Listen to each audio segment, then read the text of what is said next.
ప్రతి అక్షరం ప్రజల పక్షం. HR9 న్యూస్ టీవీకి స్వాగతం, సుస్వాగతం. 52,700 కోట్లకు చంద్రబాబు నాయుడు గారు ఇప్పుడు చెప్పిన ఈ 6 హామీలు ఇవి కూడా యాడ్ చేస్తే, ఈ స్లైడ్ 14 చూపించాం, 14 ఈ 6 కూడా యాడ్ చేస్తే ఏమన్నాడు, మహాశక్తి అంట. 18 ఏళ్ళు నిండిన ప్రతి మహిళకు నెలకు 15,500 అంటే ఏడాదికి 18 ఏళ్ళు నిండిన ఎంతమంది ఉన్నారని అంటే మన ఓటర్స్ జాబితా చూస్తే తెలుస్తుంది అధ్యక్ష. మన ఓటర్ల లిస్టు చూస్తే ఎంతమంది ఎంతమంది మహిళలు ఉన్నారు, 18 ఏళ్ళు నిండిన వాళ్ళంతా మొత్తం ఓటర్స్ లిస్టులో ఉంది. వాటికి మనము 2 కోట్ల 10 లక్షలు ఉంటే మనం వాటికి 2 కోట్లు చూపిస్తున్నాం, కొంచెం వాటికి తగ్గించినాం. అట్లా వేసుకున్నా కానీ 36,000 కోట్లు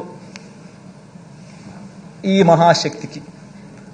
తల్లి తర్వాత ఈ తల్లికి వందనం, అది ఏంది, ఎంతమంది పిల్లలు ఉంటే అంతమందికి 15,000 అంట. ఏం నోటికి ఎంత వస్తే అంత చెప్పేసేయడమే, కాబట్టి ఏం పోయేదేముంది అని చెప్పి ఇచ్చేదే సచ్చేదే మన అనే లెవెల్లోకి మనుషులు చెప్పేయడం మొదలు పెడతా ఉన్నారు. తల్లికి వందనం అని చెప్పి ఎంతమంది పిల్లలు ఉంటే అంతమందికి. రాష్ట్రంలో 83 లక్షల మంది పిల్లలకు మనం మంచి జరిగిస్తూ 44 లక్షల మంది తల్లులకు మనం ఇస్తూ ఉంటే ఆయన 83 లక్షల మంది పిల్లలకు లెక్కేసుకుని దానికి 12,450 కోట్లు. తర్వాత యువగలం, ఈయనే ఇంతకుముందు 2014లో ఇంటింటికి ఉద్యోగం ఇకపోతే 2,000 రూపాయలు నిరుద్యోగ వృత్తి అని చెప్పినోడు అది చేయకపోగా ఆ 2014లో ఎన్నికల మేనిఫెస్టోలో ఇచ్చిన మాట, ఇది ఇచ్చిన మాటే. ఆ అక్క చెల్లెమ్మలకు ఆ డబ్బు కూడా తను చెప్పిన మాటే, ఆ మహాశక్తి లాంటిది. అది లేదు, ఈ యువగలము లేదు. 2014లో చెప్పింది లేదు, చేసింది లేదు. దీనికేమో మళ్ళీ 20 లక్షల మంది పిల్లలకు నెలకు 3,000 రూపాయలు చొప్పున వేసుకుంటే 7,200 కోట్లు. తర్వాత దీపం పథకం, 2014 ఎన్నికల మేనిఫెస్టోలో కూడా ఇలాంటి పథకమే పెట్టినాడు, గ్యాస్ సిలిండర్ల పథకం. అది చేసింది లేదు. అది చేయకపోగా ఇప్పుడు కొత్తగా ప్రతి కుటుంబానికి 3 గ్యాస్ సిలిండర్లు ఉచితమని చెప్పి మళ్ళీ పెట్టాడు, దానికి 4,600 కోట్లు. తర్వాత అన్నదాత అని మన రైతన్నలకు మనం 13,500 రైతన్నలకు ఇస్తా ఉన్నాం. మనం చెప్పింది రైతన్నలకు 12,000 ఇస్తామని, కానీ మనం రైతన్నలకు చెప్పిన దానికన్నా మిన్నగా 13,500 మనం ఇస్తా ఉన్నాం. ఆయన రైతులకు రుణమాఫీ చేస్తాను అని చెప్పి మొత్తం 5 ఏళ్ళకు కలిపి 87,612 కోట్ల రూపాయలు ఎగరగొట్టి ఆ 5 సంవత్సరాలు కలిపి ఆయన 15,000 కోట్లు ఇస్తే, మనం ఇప్పటికే ఈ ఒక్క పథకానికే దాదాపుగా 30,000 కోట్ల పై చిలుకు 33,000 కోట్లు మనము ఈ రైతు భరోసా కింద మనం ఇప్పటికే ఇచ్చేసాం రైతులకు. అలాంటి పథకానికి కూడా మళ్ళా అప్పుడు 13,500 ఇవ్వడానికే రైతులకు మనసు రాలా. ఇప్పుడు దానికి పోయేదేముందిలే అని చెప్పి 20,000 అంటున్నాడు. దానికి ఇంకొక 10,000 కోట్లు, 11,000 కోట్లు, అంతా కలిపితే 73,000 కోట్లు. ఈ 73,000 కోట్లకు నేను ఇంతకుముందు చెప్పినా కదా, టచ్ చేయలేని సబ్జెక్టులు ఉన్నాయని చెప్పి, పెన్షన్లు కానీ, ఉచిత విద్యుత్ కానీ, పేదలకు అందే బియ్యం కానీ, PDS బియ్యం కానీ, ఆరోగ్యశ్రీ కానీ, పూర్తి ఫీజు రీఎంబర్స్మెంట్ కానీ, వసతి దీవెన కానీ, సంపూర్ణ పోషణం కానీ, గోరుముద్ద కానీ, ఈ 8 పథకాలు నేను ఏదైతే చెప్పినా టచ్ చేయాలనుకున్నా కూడా ఎవడు చేయలేని సబ్జెక్ట్ అని చెప్పినా కదా, ఆ 52,700, ఈ 73,440 కోట్లకి 52,750 కోట్లు కలిపితే 1,26,140 సంవత్సరానికి.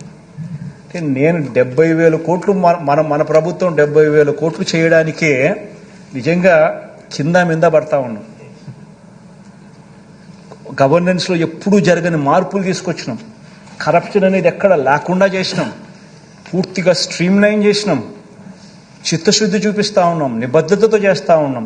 ఇంత చేస్తూ ఉన్నా కూడా మనం 70,000 కోట్లకు చాలా లాగుతూ ఉంటే కూడా జరుగుతూ ఉంటే, ఈయన 1,26,000 కోట్ల రూపాయల సంవత్సరానికి నేను చేసేస్తాను అని చెప్తా ఉన్నాడు. ఇంకా ఇంకా ఇంకా ఇంకా ఇంకా 6 పథకాలకి ఇంకా ఉన్నాయని చెప్తున్నాడు. మళ్ళా ఇంకా ఇంకా ఇంకా 6 పథకాలకి ఇంకా ఉన్నాయని చెప్తున్నాడు. అంటే నేను అడుగుతా ఉన్నాను అధ్యక్ష, అంటే మనం 70,000కే కష్టపడతా ఉంటే 1,26,000 ఇప్పటికే మళ్ళా ఇంకా ఏదో చెప్తానంటున్నాడు. అంటే నేను ఆలోచన చేయమని చెప్తాను. ప్రతి ఇంట్లో ఈ చర్చ జరగాలి. ఇంత మోసం చేసేదానికోసం ఈ దుర్బుద్ధితో ఈ మాదిరిగా మోసం చేయడం ధర్మమేనా ప్రజలను? ఇంత అబద్ధాలు ఆడడం, ఇంత కుట్రలు పనడం, ఇంత మాదిరిగా మోసం చేయాలనే ఆలోచనతోనే మోసం చేయడానికి కోసమే ఈ మాదిరిగా ఒక రంగురంగుల మేనిఫెస్టో తీసుకొని వచ్చి ఈ మాదిరిగా మోసం చేసే దిశగా అడుగులు వేయడం ధర్మమేనా అని అడుగుతా ఉన్నా. ఆలోచన చేయమని అడుగుతా ఉన్నా. ప్రతి ఒక్కరూ కూడా ఈ విషయం ప్రతి ఇంట్లో కూడా చర్చ జరగాలని కూడా కోరుతా ఉన్నా. అధ్యక్ష చంద్రబాబు నాయుడు గారిని అడిగితే, అధ్యక్ష మరి జగన్ 70,000కే ఇంత కష్టపడతా ఉన్నాడు కదబ్బా, నువ్వు 70,000కే రాష్ట్రం శ్రీలంక అయిపోతుందని అంటున్నావు కదా, మరి నీకు ఇవన్నీ చేస్తే కనీసం 1,26,000, నువ్వు చెప్పి కొత్త ఎన్ని యాడ్ చేస్తే అది ఇంకా 1,50,000కు పోతుందేమో నాకు తెలియదు. అవన్నీ చేయడానికి నీకు డబ్బులు యాడ్ నుంచి వస్తాయనంటే చంద్రబాబు నాయుడు, ఈనాడు, ఆంధ్రజ్యోతి, TV5 వాళ్ళకి మీడియా బలం ఎక్కువ కదా అధ్యక్ష. ఎల్లో మీడియా ఎక్కువ, మీడియా బలం ఎక్కువ, వాళ్ళు ఏదైనా గోబెల్స్ ప్రచారం చేయగలుగుతారు. వాళ్ళందరూ ఏమంటారు, చంద్రబాబు నాయుడు సంపద సృష్టిస్తాడు. ఆశ్చర్యం అనిపిస్తుంది అధ్యక్ష. చంద్రబాబు నాయుడు సంపద సృష్టిస్తాడు అని అంటాడు. సరే పోనీ సంపద సృష్టించే కార్యక్రమం ఆయన కొత్తగా ముఖ్యమంత్రి ఇప్పుడు ఫస్ట్ టైం కావడం లేదు కదా, ఆయన సంపద అనేది ఆయన 14 ఏళ్లలో ఆయన సంపద సృష్టించుండాలి కదా.